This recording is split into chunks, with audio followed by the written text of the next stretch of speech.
మహాశివరాత్రి సందర్భంగా నంద్యాల జిల్లా మహానందిలో భక్తులకు కల్పించవలసిన సౌకర్యాలు ఏర్పాట్లపై ఈవో శ్రీనివాసుల అధ్యక్షతన సమీక్ష నిర్వహించారు.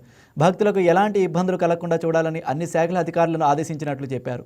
మహానంది వచ్చే భక్తులకు ఎలాంటి అసౌకర్యం కలగకుండా అన్ని ఏర్పాట్లు పూర్తి చేశామని నంద్యాల ఆర్డీఓ విశ్వనాథ్ రెడ్డి తెలిపారు.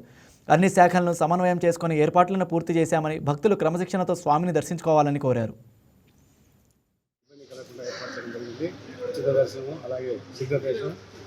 ₹50 టికెట్, ₹50 టికెట్, ₹100 టికెట్ కూడా అన్నీ కూడా ఏ లైన్కి అనేది సపరేట్గా 2 సంవత్సరాల అనుభవం దృష్టిలో పెట్టుకొని ఈ సంవత్సరం క్యూ లైన్ ఏర్పాటు చేయడం జరిగింది. క్యూ లైన్లో ఉండే భక్తులకు ఎండా వేడి చదవకుండా కూడా పెండల్స్ కూడా ఏర్పాటు చేయడం జరిగింది. అలాగే క్యూ లైన్లో ఉండే భక్తులు ప్రతి భక్తుడికి కూడా వాటర్ బాటిల్స్ ఇవ్వడం జరుగుతుంది. వీళ్ళ స్వచ్ఛంద సేవా సంస్థల ద్వారా ఉపయోగించుకుని వాళ్ళకి వాటర్ బాటిల్స్ అలాగే బిస్కెట్స్ కూడా ఇవ్వడం జరుగుతుంది. అలాగే ఎగ్జిట్ గేట్లో బయటికి వచ్చేటప్పుడు కూడా ప్రసాదం ఇవ్వకుండా మధ్యలో కూడా ఇవ్వడం జరుగుతుంది. బయటికి వచ్చేటువంటి భక్తులకు కూడా మనకి ఎండ కూడా చివరి వరకు కూడా వచ్చే వరకు కూడా మనకి కింద మ్యాట్లు పైన టెన్నర్స్ కూడా ఏర్పాటు చేయడం జరుగుతుంది. అలాగే ప్రతిరోజు సాంస్కృతిక కార్యక్రమాలు కూడా జరుగుతాయి. 14వ తారీఖు నుంచి 18వ తారీఖు వరకు కూడా సాంస్కృతిక కార్యక్రమాలు నిర్వహిస్తాము.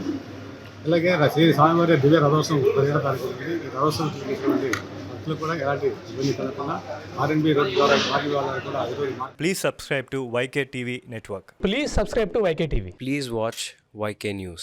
Don't forget to subscribe YK News channel.